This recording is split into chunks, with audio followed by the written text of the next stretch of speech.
On s'intéresse souvent à ce qui est le plus fort ou le plus faible dans une œuvre, mais rarement à ceux qui se trouvent aux frontières de ces deux-là. Plus exactement, avec la richesse de tous les stands que nous avons à disposition, je me suis demandé lesquels parmi eux étaient entre gros guillemets les plus sous-cotés. Pour ce faire, j'ai décidé de sélectionner quelques stands dont les statistiques étaient faibles, pas à la hauteur ou peu considérés. Quand on doit en citer quelques-uns, ce sont toujours à peu de choses près les mêmes qui reviennent. Mais parfois, voire souvent dans Jojo, il ne suffit pas d'avoir un pouvoir de destruction incroyable, une portée conséquente ou une vitesse élevée pour être redoutable. La force d'Araki, c'est cette incroyable faculté à rendre presque n'importe quel pouvoir aussi menaçant qu'un autre. Si la vidéo vous plaît, je ferai peut-être une partie 2, car il y a énormément de choix possibles, notamment dans les dernières parties que je vais devoir négliger, mais ce n'est que partie remise. Alors en attendant, abonne-toi, ça fait plaisir.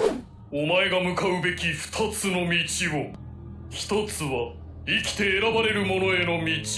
さもなくば死への道。 Black Sabbath est un peu particulier dans cette liste puisque ses stats ne sont pas si mauvaises que ça. Son potentiel d'évolution est de plus au plus bas, impliquant qu'il peut encore grandement évoluer, surtout en ce qui concerne sa précision. Le stand tire son pouvoir de l'ombre dans lequel il se terre, gagnant considérablement en puissance dans ses ténèbres. Il peut dès lors se déplacer grâce à elle et surprendre ses adversaires avec une certaine vivacité. En revanche, et c'est plutôt logique, cette capacité le rend fortement sensible à la lumière. Partageant la faiblesse des vampires, il est donc assez aisé de s'en débarrasser ou de s'en protéger une fois qu'elle est mise au grand jour. Toutefois, ce n'est pas là sa seule faculté, puisque la vraie force de ce dernier consiste à s'emparer de l'âme de quelqu'un s'il parvient à se saisir de son ombre. Pour un utilisateur de stand, en revanche, c'est le stand qui est visé. Un stand qui peut définitivement tuer facilement les proies qu'il choisit si la personne n'est pas armée convenablement. 鏡の中を支配する。それが俺の能力。ここにあるものは全て命のない物質だけだ。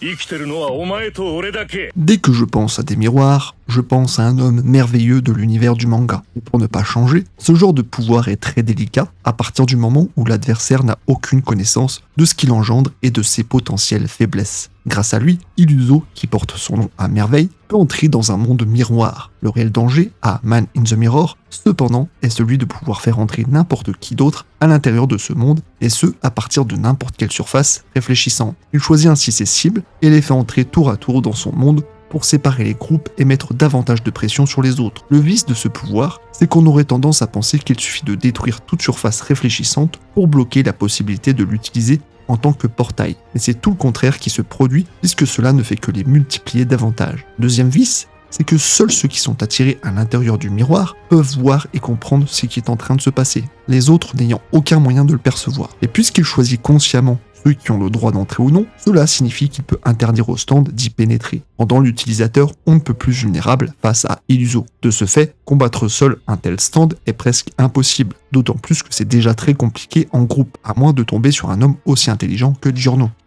私のスタンドバステト女子の磁力にはまったらもう決して術を破る方法は Stand appartenant à Maria, Araki a puisé son inspiration lorsqu'il écrivait sur Nikola Tesla. Inutile de faire les présentations avec l'un des plus grands ingénieurs du monde, j'imagine. Donc, allons dans le vif du sujet. S'il ne paye pas de mine, de prime abord en adoptant l'apparence d'une prise, on peut dire que c'est justement de là qu'il tire sa force. Que feriez-vous si vous tombiez sur une prise qui se situe là où elle ne devrait pas se trouver? En théorie, vous feriez comme Joseph. Attisé par la curiosité, vous poseriez un doigt dessus et hop, l'erreur est commise. Et c'est bien là l'attrait principal de ce stand qui ne dispose d'aucune capacité de combat, mais qui assume parfaitement son rôle de traquenard. De ce fait, son manieur est ainsi à l'abri, puisqu'il n'a pas besoin de s'exposer pour tuer ses proies. Le pouvoir qui prend forme une fois le piège activé est l'attraction magnétique. Celui qui touche la prise reçoit un choc et devient littéralement un aimant à problème, attirant à lui tous les objets qui sont composés partiellement ou complètement de métal. Et il ne s'agit pas uniquement de petits objets comme des ustensiles de cuisine, mais également d'objets plus massifs tels une voiture. Aussi, plusieurs personnes peuvent tomber dans le piège de ce stand en même temps, ce qui peut vite devenir contraignant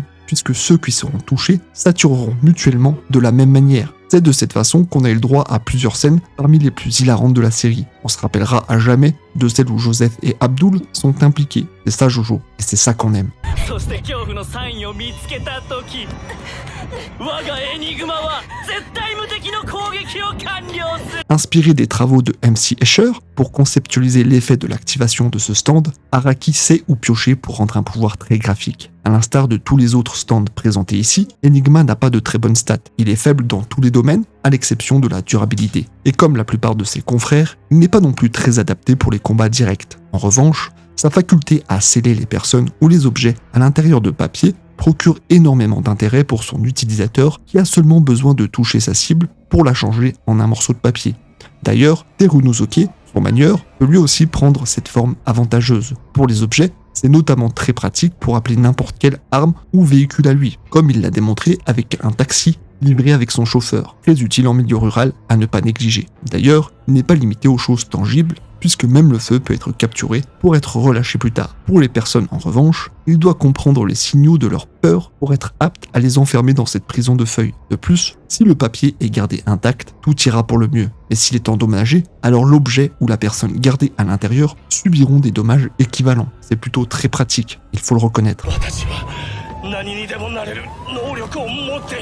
Je tenais à parler de ce cas très particulier qu'est le stand de Mikitaka, puisqu'au moment où je vous parle, on ne sait toujours pas si Earth, Wind and Fire est un stand ou une capacité singulière de l'alien qui est censé être son possesseur. Mais pour le bien de la vidéo, on va considérer que c'en est un, ou tout du moins quelque chose de très équivalent, bien qu'on ne l'ait jamais vu de visu. Il n'est pas du tout utile en combat, il gagne cependant le droit d'être un pouvoir utilitaire des plus efficaces via son changement de forme. Il peut alors devenir n'importe quel objet en reproduisant avec exactitude ses attributs, tels que sa forme, sa texture, sa température, etc. Les objets qui l'imitent sont parfaitement utilisables tels qu'ils le sont à l'origine, gagnant de cette façon les mêmes attributs. Cependant, gardons à l'esprit qu'il dispose de quelques limites et qu'il ne peut pas tout reproduire. Les machines complexes sont ainsi hors de sa portée et il est soumis aux mêmes limites que dans sa forme humanoïde, dans le sens où il peut avoir la nausée en étant trop bousculé.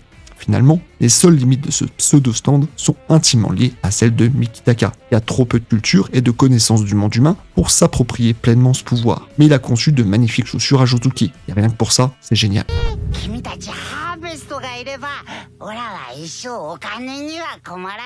Stand de l'un des personnages les plus détestés de la fanbase et pourtant l'un des plus appréciés d'Araki. Donc si vous aimez vous aussi Shigeshi, c'est que vous êtes certainement un génie, c'est QFD. Plus sérieusement, Harvest est sans doute l'un des stands qui fait le moins rêver, tout du moins si on affectionne la bagarre plus que tout. Pour combattre, il est vrai qu'il n'est pas le plus impressionnant, et pourtant, il n'est pas complètement à la ramasse non plus. Mais le réel intérêt de ce stand, c'est bien la force du nombre ainsi que sa portée qui est juste excellente. Les nombreux petits êtres jaunâtres qui ressemblent à des abeilles sont en revanche très pratiques à partir du moment où il faut récolter et rassembler des tas de choses. Alors certes, Higeshi s'en sert pour remplir ses poches. Et encore, il pourrait faire tellement mieux, mais son potentiel est juste insane. Imaginez toutes les reliques, les œuvres d'art ou même les armements qu'il pourrait subtiliser pour s'en servir. Mais ce n'est rien à côté des dards qu'ils possèdent tous et qui peuvent leur permettre d'injecter n'importe quelle substance à l'intérieur du corps des personnes visées. Il s'en est servi pour injecter de l'alcool à Josuke et Okuyasu. Mais imaginez quelqu'un d'un peu plus immoral avec ce pouvoir. Une petite dose massive du poison naturel le plus mortel au monde avec la toxine botulique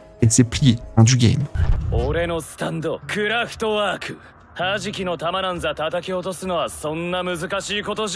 On oublie bien trop souvent Cell et son stand Kraftwerk. Cela étant, peut-être est-ce dû à son temps d'apparition à l'antenne très limité. Celui qui ressemble à un alien, d'autant plus dans l'animé avec cette prédominance pour la couleur verte, fait partie de ces stands aux capacités très originales contre lesquels il est très difficile de se battre si on n'est pas armé convenablement. Et si on n'a pas beaucoup de chance également. Celui-ci concerne effectivement la manipulation de l'énergie cinétique. Entendez par là le pouvoir de geler tout ce qui se déplace à une vitesse plus ou moins élevée dans l'air. Pour faire simple, l'énergie cinétique renvoie à la force appliquée sur un objet pour qu'il puisse se mettre en mouvement. L'exemple le plus concret pour comprendre ces effets est lorsque Cell projette des pierres en l'air pour les bloquer et ainsi s'en servir comme marchepied pour prendre de la hauteur. Imaginez le potentiel d'un tel stand. C'est juste incroyable. De plus, ce stand ne semble posséder aucune limite quant au nombre d'éléments qu'il peut bloquer. Si offensivement, ce n'est sans doute pas le meilleur, défensivement, c'est une autre histoire. Même lorsque des projectiles sont déjà entrés en contact avec le manieur, le stand peut toujours les bloquer in extremis pour échapper à une mort certaine. Il doit toutefois se trouver à proximité pour ne pas dissiper ses effets, ce qui peut être une contrainte du fait de son exposition permanente. Enfin, si la principale caractéristique est bien de geler l'énergie, il peut également accroître cette énergie en tapotant soigneusement sur un projectile pour le renvoyer avec autant de puissance et de vitesse qu'une balle tirée par une arme. Un stand très impressionnant sur le papier.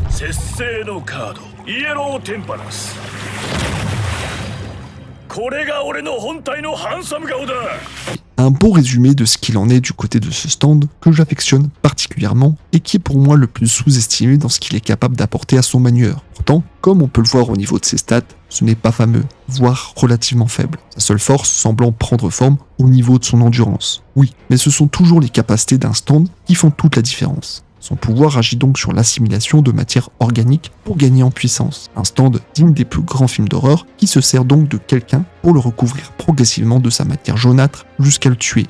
D'ailleurs, Araki s'est inspiré des slimes pour celui-ci, une forme de vie qui possède les mêmes propriétés. Au début, beaucoup de mes idées pour les stands ennemis provenaient d'objets d'horreur. Vous avez un homme-poisson, une momie, une poupée maudite et ainsi de suite. Et celui-ci en est un autre de la série des objets d'horreur. C'est un slime. Mais ce n'est pas tout, puisque le stand est aussi en mesure d'affecter son manieur pour lui faire changer d'apparence et ainsi lui permettre de passer inaperçu. Un avantage considérable pour prendre par surprise ses adversaires, imitant même les stands avec une certaine justesse. L'aspect liquide confère en outre à Rubber Soul une grande protection face aux impacts et à d'autres effets qui devraient normalement lui être néfastes. Un stand qui est parmi les plus impressionnants et dont la seule et unique faiblesse est en fait son utilisateur. En conclusion, des stands qui ne dégagent pas toujours grand chose de prime abord, mais qui peuvent rapidement s'avérer mortels s'ils sont amenés à être dépréciés, même s'il est vrai que certains ont seulement des fonctions utilitaires. Bien que pratiques s'ils sont bien utilisés, ils ne sont pas nécessairement faits pour remporter des combats dans un match classique en un 1 contre 1. Toutefois, et c'est aussi ce qui fait le charme de la série, Jojo n'est pas très friand des combats classiques, si bien que tous peuvent tirer leur épingle du jeu